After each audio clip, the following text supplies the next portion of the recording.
Elle nous vient de Rome, où elle était célébrée comme la déesse de la fertilité et du printemps. Maia n'était pas une abeille, mais une divinité qui a donné son nom au plus joli mois de l'année, mai. Une période largement ensoleillée sur notre territoire, portée par une actualité riche, festive et sportive. Bienvenue, amis de TV Auxois, pour ce 134e journal télévisé dont voici le sommaire. Une grande fête de la moto à Bligny. Le second trail de Mont-Saint-Jean. Le 3e rallye de Bligny-sur-Ouche. Un spectacle tout en poésie à Vandenesse. Des voitures de légende pour la bonne cause à Maconge. Finale de la coupe complémentaire au stade Gaston Gérard de Dijon entre l'AS Pouilly et le Football Club des Deux Côtes. TV Auxois aux Journées Gourmandes de Saulieu. Enfin, l'interview exclusive accordée à TV Auxois par la sénatrice Anne-Catherine Loisier. Ce 1er mai, à Bligny-sur-Ouche, il fallait choisir entre cueillette du muguet et rando en moto. Dylan a choisi pour sa part de braquer sa caméra sur cette 26e fête de la moto où 180 motards se sont retrouvés pour échanger, partager, un peu frimer et bien sûr beaucoup rouler.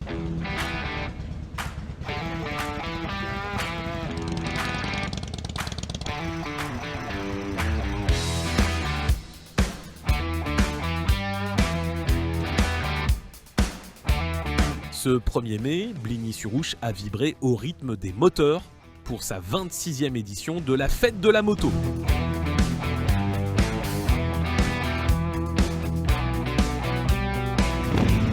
À 9h tapantes, c'était l'heure du grand départ pour les balades découvertes et le succès a été total. Pas moins de 160 motos de route se sont élancées pour un tracé de 110 km, tandis que 80 enduros et quads sont partis affronter les chemins de la région pour 3 heures d'aventure.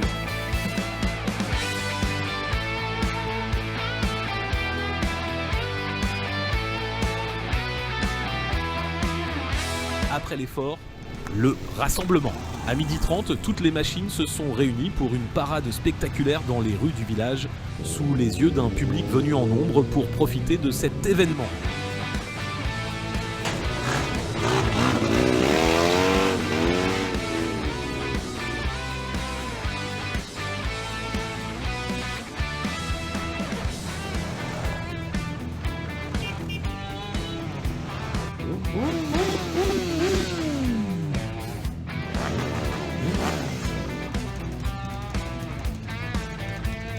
L'après-midi, place au grand spectacle. Le team Patrick Bourny a fait monter la température avec des cascades et un show mécanique époustouflant, suivi de très près par les impressionnantes performances de Bruno Le Facli.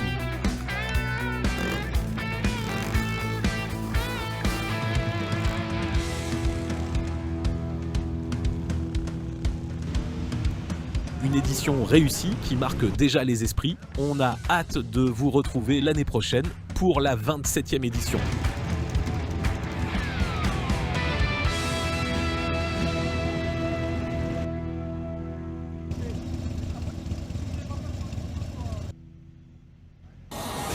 Pas de moto, mais des baskets à Mont-Saint-Jean, où se déroulait la 2e édition du trail organisée par les Amis de Mont-Saint-Jean. Un terrain qui accusait 300 mètres de dénivelé sur 10 km en pleine nature. Le Graal pour tous les participants venus en très grand nombre, en solitaire ou en famille.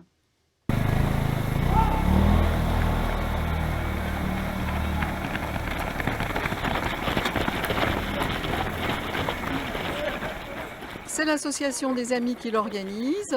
On est toute une équipe de bénévoles, un staff de 5-6 personnes et puis on a au moins 30 bénévoles aujourd'hui pour assurer la sécurité, les signaleurs, les infirmières, tout. Nous avons eu 170 inscrits.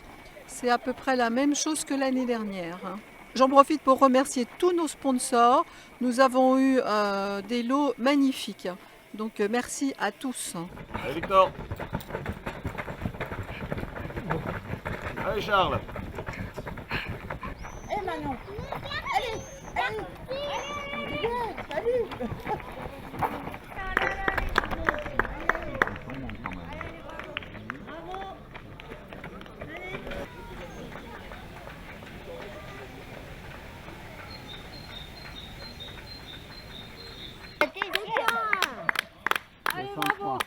Attention, attention, il y a du monde derrière. Vite,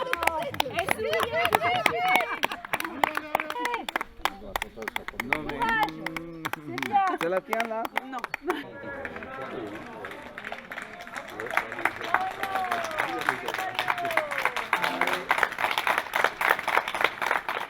J'ai gagné comme l'année dernière.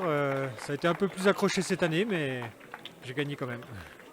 Le circuit est à peu près le même que l'année dernière, donc assez exigeant quand même pour un 10 km. Mais bon, le circuit était toujours aussi sympa, le temps était idéal, donc très bien.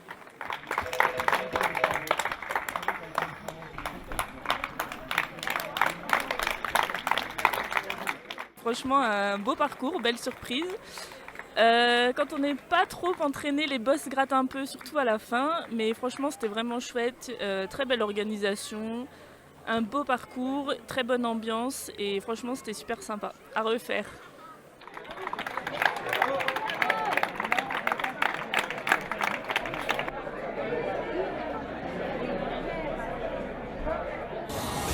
Bligny passait de 2 à 4 roues les 8 et 9 mai dernier pour le 3e rallye national de Bligny-sur-Ouche, organisé par l'ASA Prenois-Bourgogne, Ligue Bourgogne-Franche-Comté. Au programme, un shakedown comprenait épreuves spéciales chronométrées ne comptant pas pour le classement et 200 km à parcourir, dont 10 épreuves spéciales de 111 km. Entre plaines et montagnes, les paysages du pays des sources de Louche savent dompter les équipages qui s'aventurent sur ces routes. Comptant pour la Coupe de France des rallyes, celui de Bligny-sur-Ouche est parmi les préférés des pilotes. Divisé en 2 étapes et 5 sections, il représente un parcours de 200 km. Les 8 et 9 mai dernier, cette 3e édition, organisée par l'ASA Prenois-Bourgogne et GB Sport Racing, a réuni 113 concurrents modernes et 9 en historique. TV Auxois vous offre 3 minutes 30 de rugissement et de dérapage plus ou moins contrôlés, capturés par les caméras de Bernard Collet et de Romain Munoz.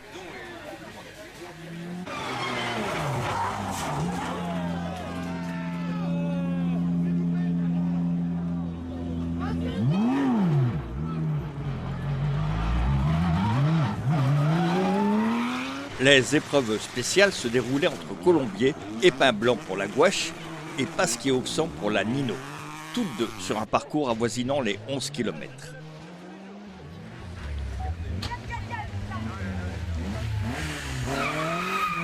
Il y en a pour tous les goûts et les voitures modernes n'ont rien à envier au VHC, véhicule historique de compétition. Ces dernières sont homologuées, disposent d'un passeport de la Fédération française du sport automobile.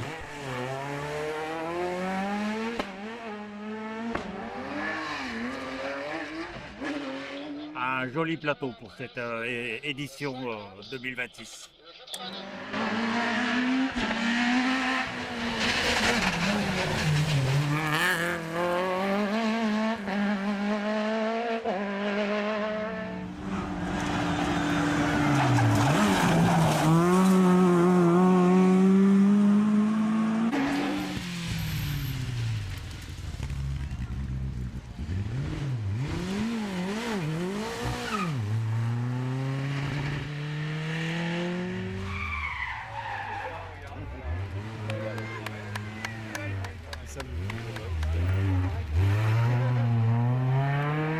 Le grand vainqueur, c'est lui.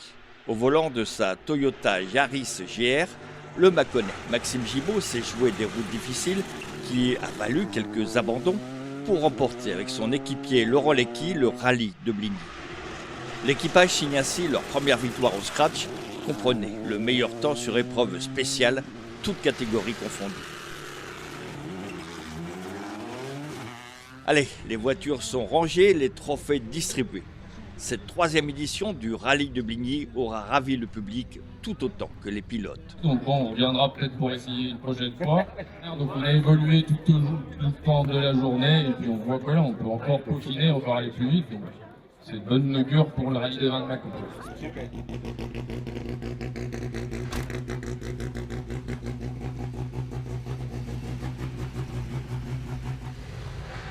Super, bien organisé, des belles routes, un super temps Non, un bon week-end. À l'année prochaine pour de nouvelles sensations vrombidesques.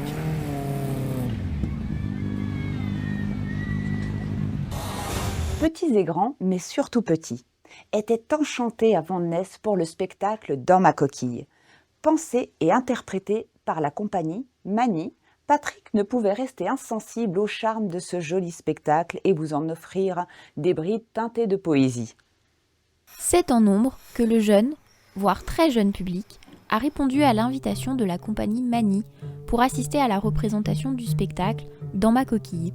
Dans ma coquille a été créé il y a 3 ans en partenariat avec la Minoterie à Dijon et c'est l'histoire d'un adulte qui retrouve une maison d'enfance et qui va revivre son enfance à travers un objet qui est une coquille et il revit un peu les premières fois qu'il a essayé, qu'il a chuté, qu'il a joué dans toute son enfance. Donc il pose sa veste d'adulte et il se remet à jouer comme son enfance.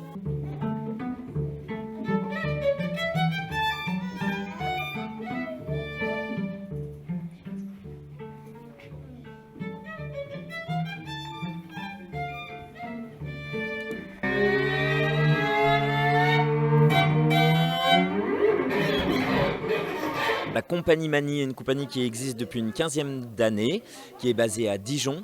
La spécificité de la compagnie, c'est de travailler sur des écritures contemporaines cirque, dédiées à l'enfance et la jeunesse.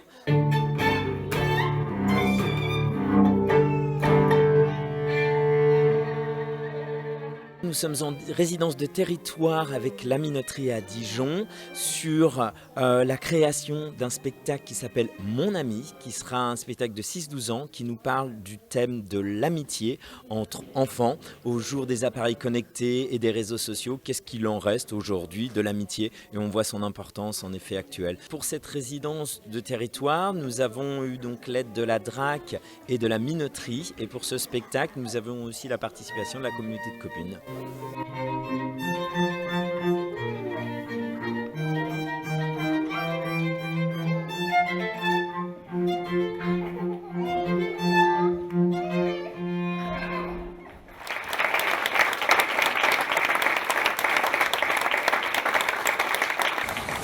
Et si l'on passait de la 2 chevaux à la Lamborghini? Le choix était cornélien pour les aficionados des belles mécaniques au circuit de l'Auxois ce 23 mai, où l'Ordre international des anistiers organisait un événement caritatif d'importance pour soutenir 2 associations nationales. Bernard et Jean-Claude se sont laissés porter par les vrombissements des moteurs de petits cœurs. Elles étaient près d'une trentaine, rutilantes, presque arrogantes mais combien attachantes, sous le très chaud soleil printanier du circuit de l'Auxois Sud ce samedi 23 mai. Elles, ce sont les voitures de prestige qui côtoyaient véhicules anciens et gros cylindrés motos pour cette grande journée caritative Moteur de Petit Cœur, organisée par une confrérie vieille de 800 ans, l'Ordre international des anistiers. Avec un seul but, soutenir les associations Rétinostop qui luttent contre le cancer de l'œil chez les enfants et Orphéopolis qui soutient les orphelins de la police.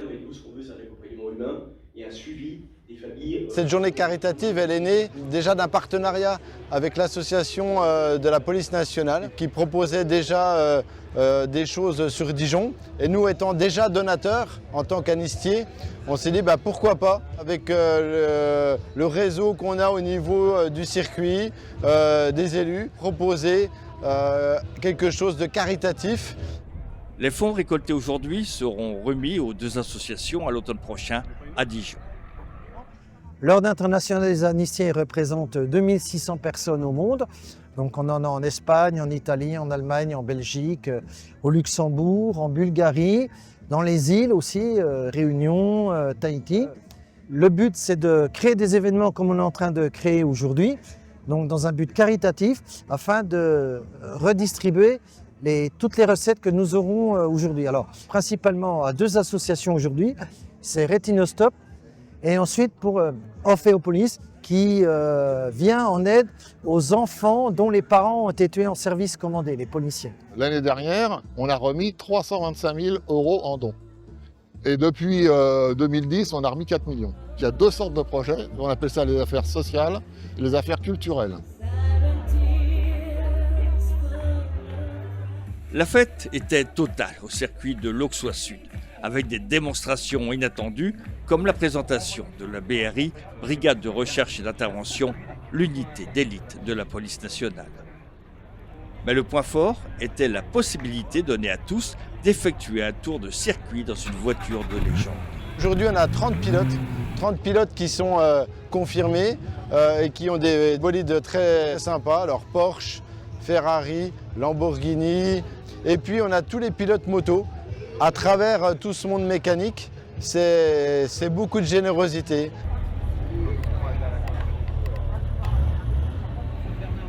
Pour Jules, 15 ans, suivi par la caméra de TV Auxois, monter à bord d'une Ford Mustang est un peu un rêve qu'il fallait concrétiser.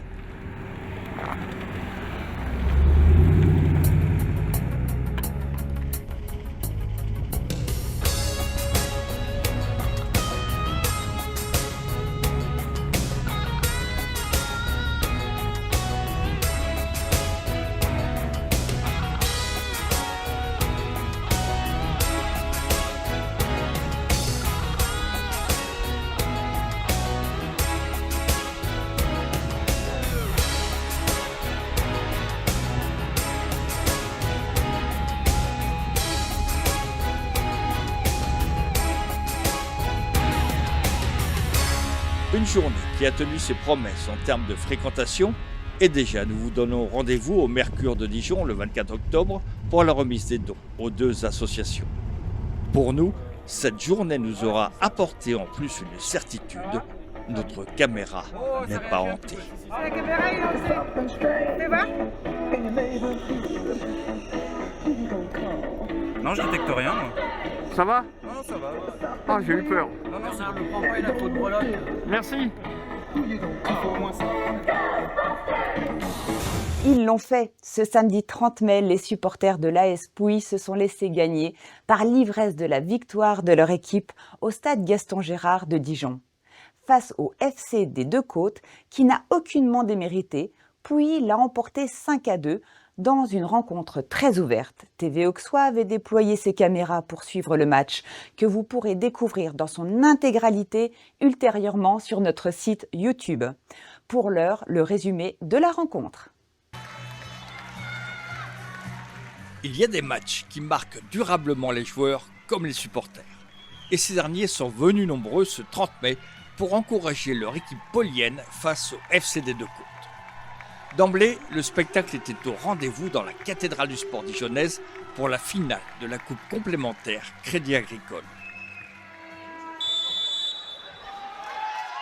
Et ce jour-là, le stade Gaston Gérard a résonné aux applaudissements d'un public conquis. Tout a très bien commencé dès le premier quart d'heure de jeu avec le premier but de l'ASP grâce à un centre parfait de Vaton.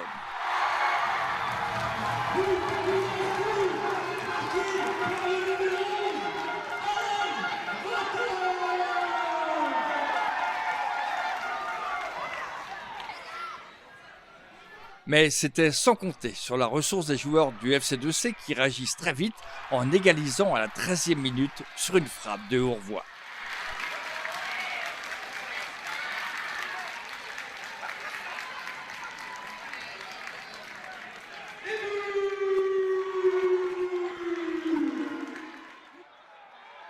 À la 28e minute, boosté par les encouragements de leurs supporters, Perrin reçoit la balle de Faraboz et marque le second but polien.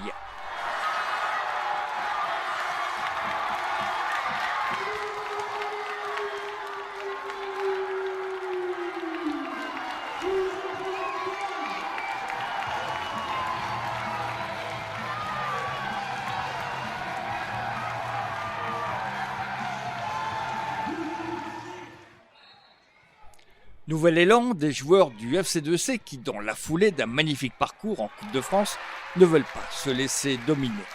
À la 32e minute, sur un corner, Bourg marque le second but. Les hommes d'Omar Seyid Mamoun exultent.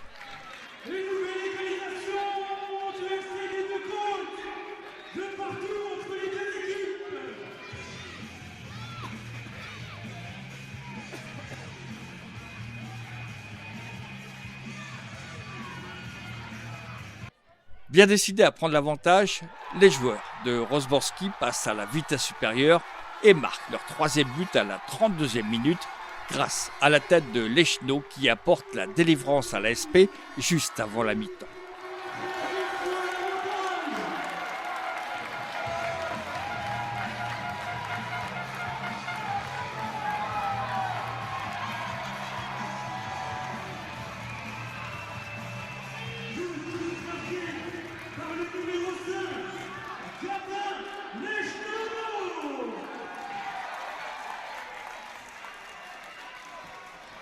Je suis persuadé qu'on va au bout, les gars.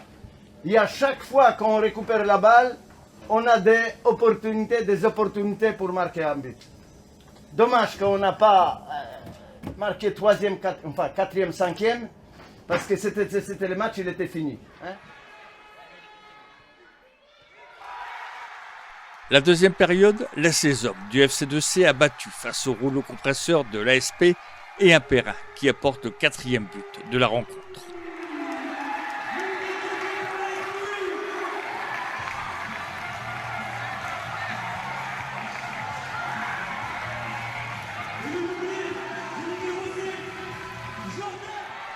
Dans les dernières minutes, Perrin passe la balle à bataille, isolé au point de pénalty. Le tir est imparable, 5-2 pour Pouilly et une magnifique rencontre que vous pourrez revivre dans son intégralité sur notre chaîne YouTube. Les deux équipes ont montré leur détermination et conclu chacune à leur façon une saison exceptionnelle. Le FC2C n'a pas démérité. Quant à Pouilly, la nuit sera longue, célébrant une nouvelle coupe à leur palmarès. Bastien, quelles sont vos impressions? Mes impressions, c'est que c'est exceptionnel, ça ne pouvait pas se passer mieux que ça, je crois. Ils ne sont jamais repassés devant nous au score. Sur le match, tout s'est très bien passé. C'était un super match, c'était dur, c'est très dur, c'est une très belle équipe. Mais c'est très bien pour la suite de la saison, pour la saison prochaine, parce que c'est une équipe de D1 dans la division où on arrive. Donc première impression, juste c'est exceptionnel, on est hyper contents. Un score un peu sévère pour FC2C, bon, qui a notre avantage, donc on ne va pas trop se plaindre. On a eu de la réussite devant le but, ils en ont eu un petit peu moins. Donc forcément, il y a une coupe à soulever à la fin, on l'a soulevée. On est en train de passer un moment incroyable ensemble avec les supporters qui sont venus en nombre. On remercie tout le monde, on remercie ceux qui sont venus, les joueurs qui étaient avec nous, le coach qui nous a accompagnés là sur ces 2 années, le président, tous ceux qui accompagnent le club. Je suis super content pour le club, pour les joueurs qui ont beaucoup de mérite. Ils ont bien travaillé. Il y en a qui, depuis 2 ans, ils n'ont jamais refusé vraiment de travailler dur. Je répète dur parce que j'ai entraîné aussi l'équipe niveau supérieur. Et là, c'est chapeau pour les joueurs.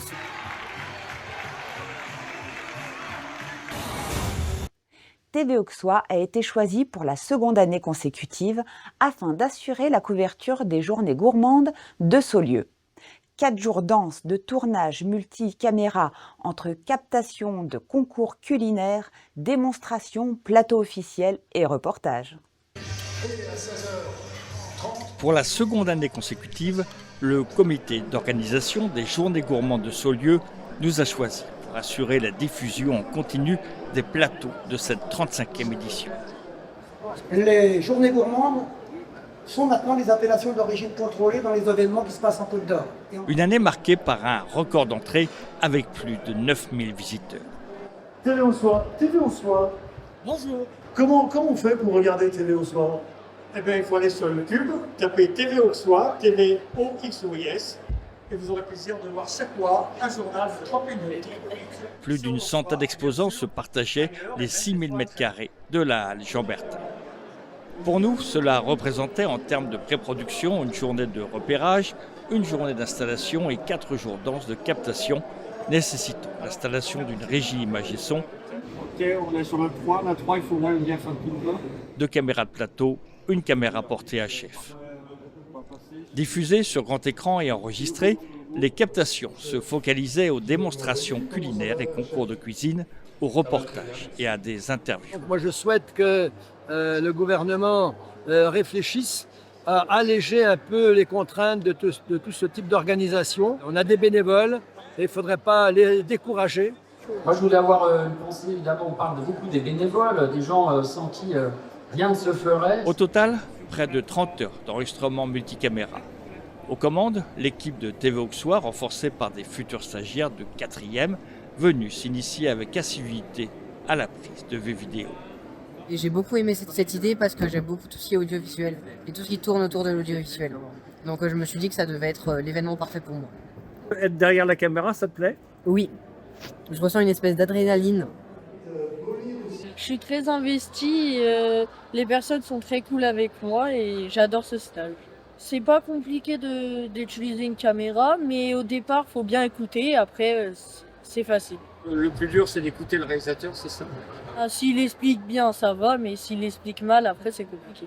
On est des maison, impossible de résister, plus qu'instant, une ambiance, une relation, un vrai voyage. Fidèle à l'esprit de TV Auxois, chacun alternait les postes de la réalisation au cadrage. TV Auxois a encore prouvé son savoir-faire et remercie les organisateurs des Journées Gourmandes pour leur confiance, et plus particulièrement le président de l'Association pour la promotion des produits gourmands du Grand Morvan, Jean-Paul Duviquet, ainsi que Marc Réville pour la supervision technique.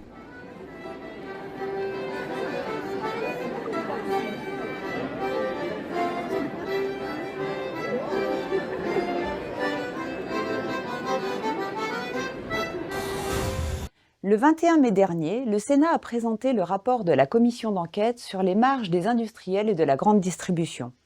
Commission portée par la sénatrice Antoinette Gull et présidée par la sénatrice de Côte-d'Or Anne-Catherine Noisier, qui a accordé un entretien exclusif à TV Auxois, en marge des Journées Gourmandes de Saulieu. Le 21 mai a été publié le rapport sénatorial sur les pratiques jugées prédatrices de la grande distribution. À la présidence de la commission, Anne-Catherine Noisier, sénatrice de la Côte d'Or. Après avoir échangé avec les producteurs locaux aux 35e Journées Gourmandes de Saulieu, Anne-Catherine Noisier s'est confiée au micro de TV Auxois. Vous avez associé des Journées Gourmandes au savoir-faire local. Vous avez même lancé un message, acheter local. Vous êtes aussi président d'une commission. Est-ce que vous pouvez nous en parler un petit peu plus ?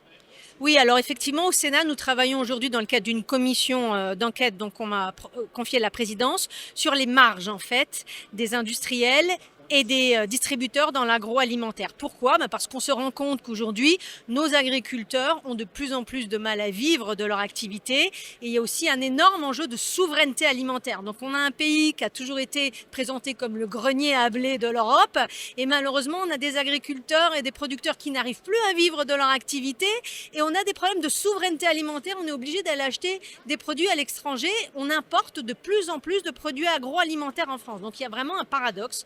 Donc l'idée du Sénat, c'était de comprendre, mais où passe finalement l'argent, où passent les marges, puisque dans nos magasins, on mange, on consomme, il y a des produits qui sont achetés, parfois à des prix assez élevés.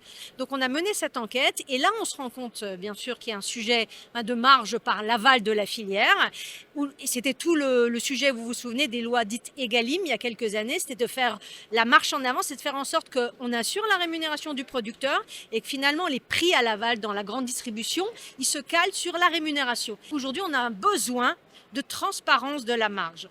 Et quelque part, dans le cadre de ces réflexions, on s'est rendu compte que tous les modes de distribution alternatifs, donc les marques territoriales, les marques 100% Côte d'Or, mais il y en a aussi dans beaucoup d'autres départements, les marques parcs, toutes les stratégies de territoire, eh bien, elles permettent de bien mieux rémunérer le producteur, elles assurent une meilleure transparence, le producteur est mieux rémunéré et finalement, ça correspond aux besoins du consommateur. Donc moi, vraiment aujourd'hui, j'invite ces producteurs à s'organiser, peut-être en OP, vous savez, en organisme, en groupement de producteurs, et à commercialiser le plus possible en direct. Parce que c'est comme ça qu'on va challenger en fait les distributeurs. Ça inverse un peu le rapport de force. Aujourd'hui, nos produits sont demandés par les consommateurs, les produits de nos territoires, de nos petits agriculteurs, de nos petits producteurs.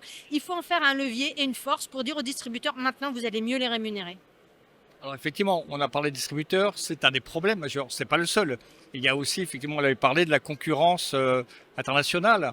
Quelles sont les pistes qui sont envisagées à ce niveau-là ? Il n'y a pas de possibilité d'inverser le système. Effectivement, on est dans un paradoxe entre beaucoup de pays aujourd'hui qui mettent des droits de douane à l'entrée et à l'importation et une Europe qui ouvre tout. Alors moi, je suis plutôt pour la liberté de commerce, mais dans un monde où tout le monde joue les mêmes jeux. L'Europe, on dit open, tout le monde peut rentrer, on vous enlève les droits de douane. Donc il y a un vrai paradoxe aujourd'hui et c'est pour ça qu'il y a beaucoup de débats sur le Mercosur et tous les autres traités, parce qu'il y a beaucoup d'autres traités qui sont signés avec l'Inde et autres. Et là on dit pourquoi pas, bien sûr, on commerce, mais quand on a des productions nationales qui sont en danger, et c'est le cas pour l'agriculture, il ne faut pas enlever les droits de douane, il faut garder ces barrières protectrices. Tous les autres le font. Vous sortez de l'Europe, tous les autres pays le font. Voilà, même les États-Unis qui nous rajoutent des droits de douane. Voilà.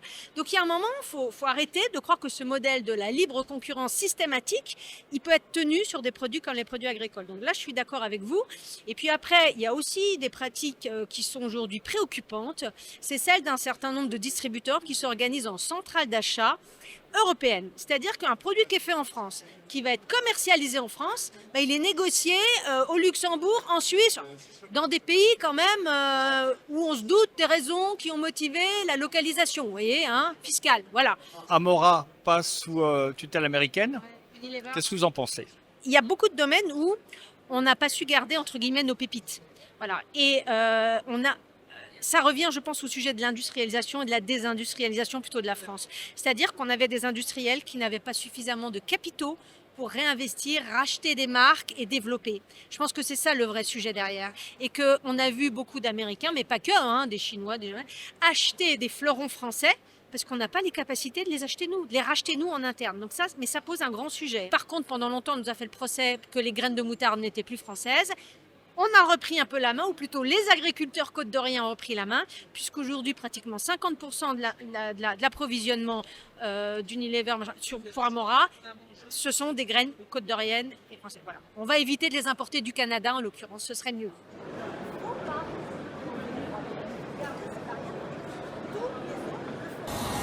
Devenez nos reporters d'un jour ou de toujours en filmant ce qui se passe dans votre région, votre commune, sur le pas de votre porte.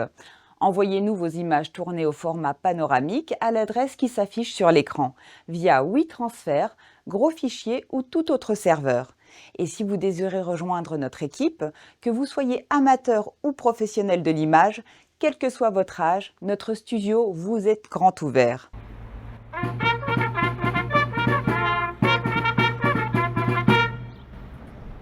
Aujourd'hui, pour que plus jamais le pire ne redevienne possible, il nous revient de transmettre aux jeunes qui s'avancent dans la vie, alors que les derniers témoins nous quittent, le patriotisme agissant que le général Leclerc confiait aux hommes de la 2e DB en leur faisant ses adieux. Vive l'Europe libre, vive la République et vive la France. Lambelot Claude. Mort pour la France. Verchères Auguste. Mort pour la France.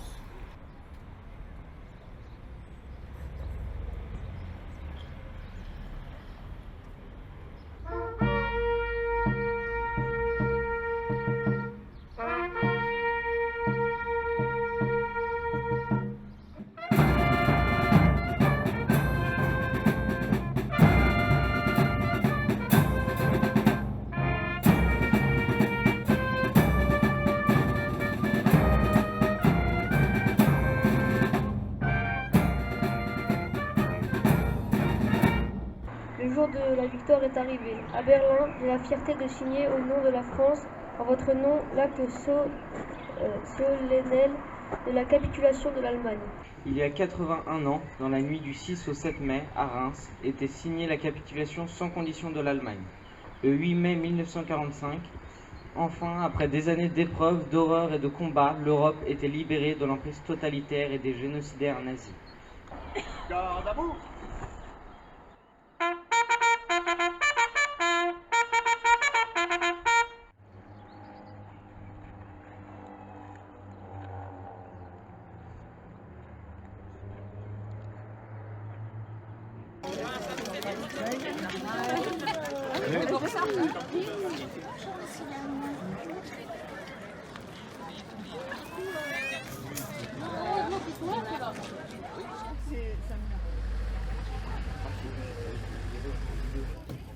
Ouais, on s'éclate.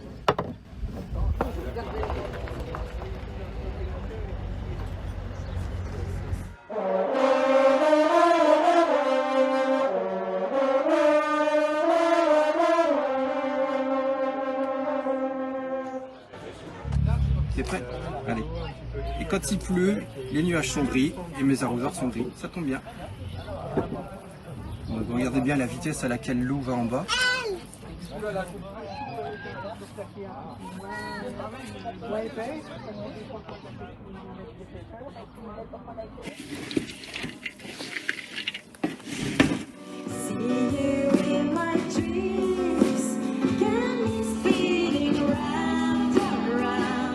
Il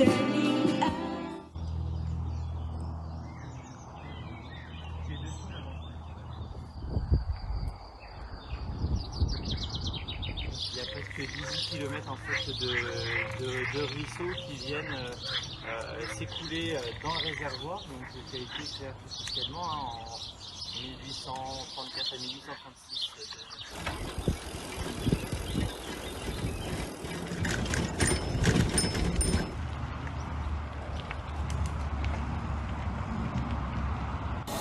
En attendant de vous retrouver dans un mois, nous vous souhaitons une très bonne continuation.